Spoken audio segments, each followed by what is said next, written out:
முத்து பலவும் எடுத்து நானிலத்தில் நான் உயர்வேனே. அண்ணன் மெய்யப்பன் அன்போடு அழைத்தார். இவ்வாண்டின் இலக்கிய விழாவில் இருக்கிறது கவியரங்கம். தம்பி வைரவனே, நம்பி அழைக்கின்றேன், நல்ல கவி கொண்டு வா என்றார். இவ்வாண்டு என்னை விட்டு விடுங்கள், இளையரை அழையுங்கள் என்றேன் நான். அதனால் தான் அழைத்தேன் உண்மை என்றார். உச்சியில் ஐஸ் எனக்கு, ஒத்துக்கொண்டேன் நான். தலைப்பு வேலை சவால்கள் வேண்டுமென கேட்டேன். சேலை கவிஞர் கேட்பதனால் வேறு கேளுங்கள் என்றார். சரி, சாலை சவால்கள் சரியாய் வருமா என்றேன். விபத்தில்லாமல் வரும் என்றார். நாம் திருமணத்தின் போது மாப்பிள்ளை ஊர்வலம் போனோமா தெரியாது. ஆனால் சிங்கப்பூர் விரைவு சாலைகளில் அன்றாடம் நம் மாப்பிள்ளை ஊர்வலங்கள் மௌன ஊர்வலங்களாக அரங்கேறுகின்றன. COE சிகரம் தொட்டாலும் சீரும் வாகனங்கள் சிங்கப்பூரில் குறையவே இல்லை. இப்படியெல்லாம் யோசித்து கவிதையை எழுத காத்திருந்தேன் சனி ஞாயிறன்று. கணினி துறையில் கை வைத்தவர்களுக்கு சனிக்கிழமைதான். ஏனென்றால் சனிக்கிழமைகளில் தான் சர்வர்கள் சண்டி செய்யும். ஞாயிற்றுக்கிழமைகளில் நாங்கள் உற்பத்தியை பெருக்குவோம். திங்களும் வந்தது, செவ்வாயும் வந்தது, கவிதை மட்டும் வரவில்லை. பொன் கிடைத்தாலும் புதன் கிடைக்காது என்பதனால் விடுப்பு எடுத்துக்கொண்டு வீட்டில் இருந்து கொண்டு கவி எழுத விளைந்தேன் நான். குளியல் அறையிலிருந்து ஒரு குரல், அத்தான் என்று அன்போடு அழைத்தது. அத்தான் என்றாலே ஆபத்து என்று பொருள். குக்கர் விசிலடித்ததும் குண்டு போட சொன்னது அந்த குரல். இப்படித்தான் ஆட்சிகள் நீங்கள் எங்களை தீவிரவாதி ஆக்கி விடுகிறீர்கள். அவ்வப்போது குண்டு போட்டாச்சு என்றேன். சரி, இறையாதீர்கள், பிடித்து கொண்டு போய்விடப் போகிறார்கள். இது அவள் குரல். இது பிள்ளையையும் கிள்ளிவிட்டு தொட்டிலையும் ஆட்டுகிற வேலை. குண்டு விழுந்தது என் எண்ணத்தில். சாலை கவி எழுத வந்த நான் எங்கே சேலை கவி எழுதி விடுவேனோ என்று பயந்தேன். இது சரிப்படாது என்று எண்ணி அடுத்த அத்தான் வருவதற்குள் காடியை எடுத்துக்கொண்டு கண்காணா இடத்திற்கு போக நினைத்தேன். அப்பா என்றான் மகன். அங்மோக்கியோவில் விட்டுவிடுங்களேன் என்றான். சரி வா என்றேன். ஏங்க என்றால் என்னவள்.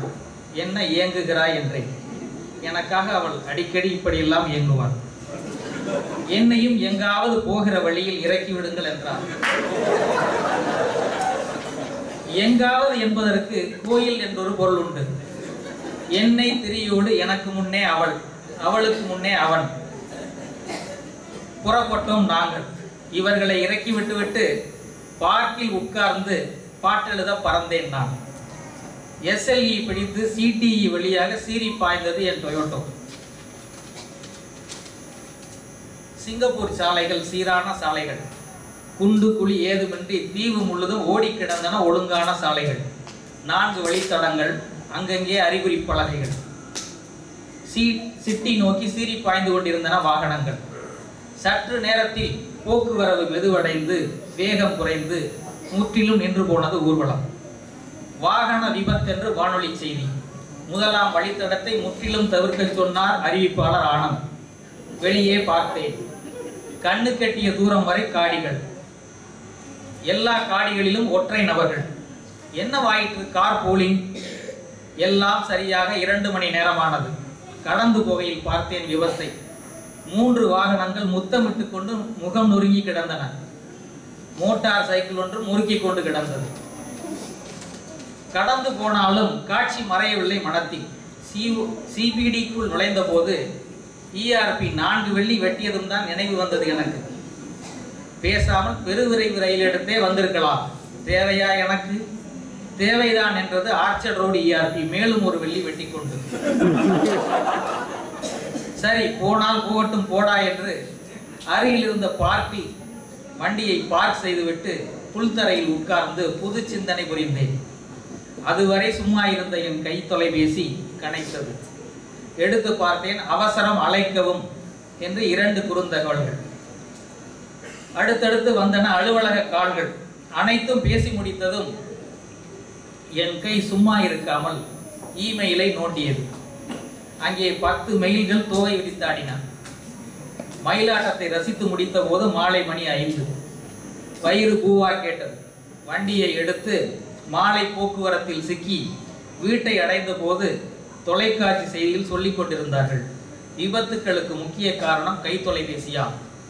இந்த ஆண்டில் மட்டும் 2934 சம்மன்களா. கார் ஓட்டிகளே கவனமாயிருங்கள், காடி ஓட்டும் போது கை தொலைபேசியை கண்டிஷனாய் தொடாதீர்கள். பிடிபட்டால் 1000 வெள்ளி அபராதமா, 6 மாதம் சிறை தண்டனையா. இளம் விஞ்ஞானிகளே கண்டுபிடியுங்கள் ஏதாவது. கை தொலைபேசி காடிக்குள் சென்றவுடன் வேலை செய்யக்கூடாது, கண்டுபிடியுங்கள். சமீபத்தில் தான் சாலை விபத்தில் இளம் சிறார்கள் 2 வரை இழந்தோம் நாம். என்ன இல்லை நமக்கு? அகலமான சாலைகள், இன்டெலிஜென்ட் டிரான்ஸ்போர்ட் சிஸ்டம், இமாஸ், ஜேஐஸ், கிளைட், பிஜிஎஸ் எல்லாம் என்று ஏபிசிடி அத்தனை எழுத்துக்களிலும் சிஸ்டம்ஸ் வைத்திருக்கிறோம். எல்லாம் இருந்தும் ஏன் இந்த நத்தை ஊர்வலம்? சாலையை பயன்படுத்தும் ஒவ்வொருவரும் பொறுப்போடு நடந்து கொண்டால் இழப்பேதும் இருக்காது தானே. எண்ணிக்கொண்டே சோகமாய் சோபாவில் சாய்ந்தேன். என்னவள் வந்து காபி தந்து கவிதை என்னாச்சு என்றார். பாரதி காணி நிலம் கேட்டது போல் நானும் தண்டாயுதபாணியிடம் கேட்கப் போகிறேன் என்றேன். என்ன என்றால், இமெயில்கள், குறுந்தகவல்கள், கைத்தொலைபேசி, இணையம், ஃபேஸ்புக் இவை எதுவும் இல்லாத அந்த நாட்கள் எனக்கு மீண்டும் வேண்டும் என்றேன். சரி, கவிதை என்னாச்சு என்று நீங்கள் கேட்கிறீர்கள். எப்படியும் அடுத்த இலக்கிய விழாவிற்குள் எழுதி கொண்டு